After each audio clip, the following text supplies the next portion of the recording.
I think in any society, especially one like ours, a lot of people that have education and training move away because the jobs aren't here to keep them here. So it's important to train the people in the village and keep them here. In order to do that, we have to create an environment that's healthy and be able to make a living here. I can see the future with building trades and lacs getting better and growing. You know, I'm not going to prejudge what the future holds, but I think it's a good path.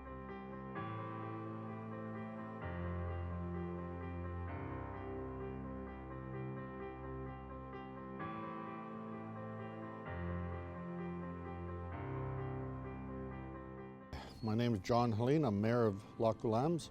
We've got a joint venture or a partnership with Adventure Paving, who's with the operating engineers, and they're a very good partner with us.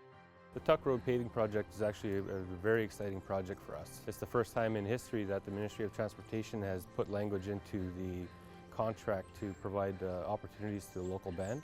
We've seen up to 22 members work on the project. They're permitted now to work with the unions. We've seen almost $400,000 so far in wages paid out, which is pretty exciting for us.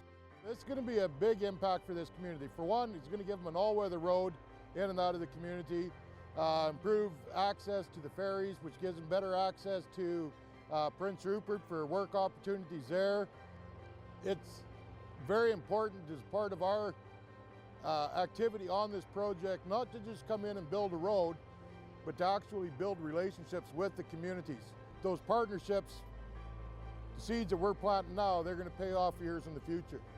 The ideology with myself is to give equal opportunities for First Nations or anybody that comes knocking at the door. I believe that there'll be an enormous amount of work throughout BC and in the north.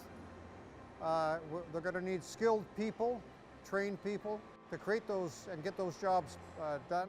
The Lacs Nation and the operating engineers and the building trades have worked closely over the last number of years to try and promote trades training, to get prepared for much of the industrial development that's likely going to happen in northern British Columbia.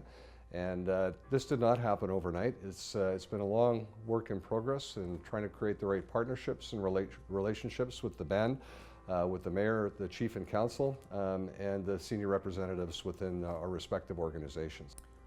I think it took a willingness from the groups to listen to each other, to form such a positive relationship between the Lacs Nation and the building trades and the International Union of Operating Engineers.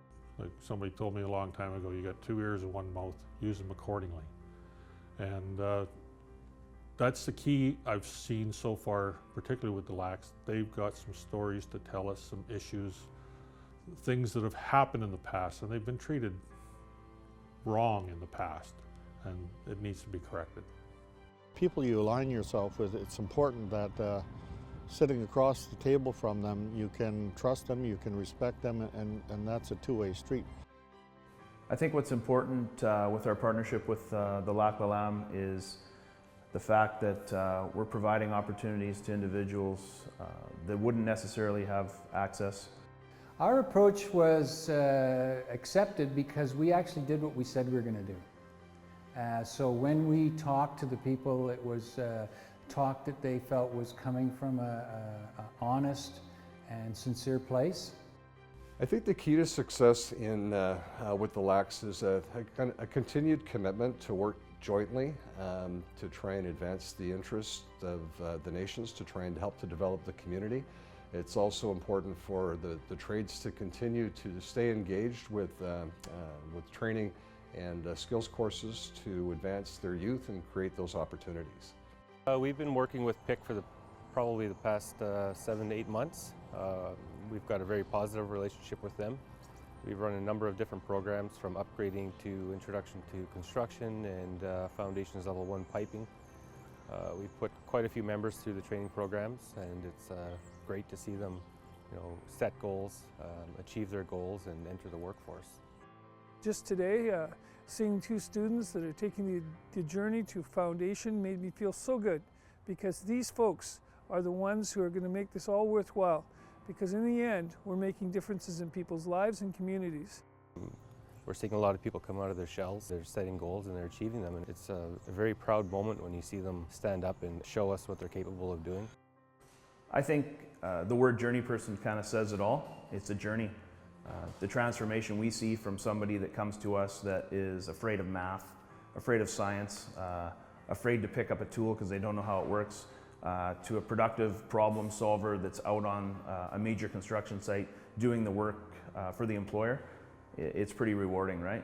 You know, that this is a genuine offer. This isn't something that is a smokescreen or something just for today. It's a long-term relationship. It's very important to pass on the craft so that the next generation can be productive as we've been in the past.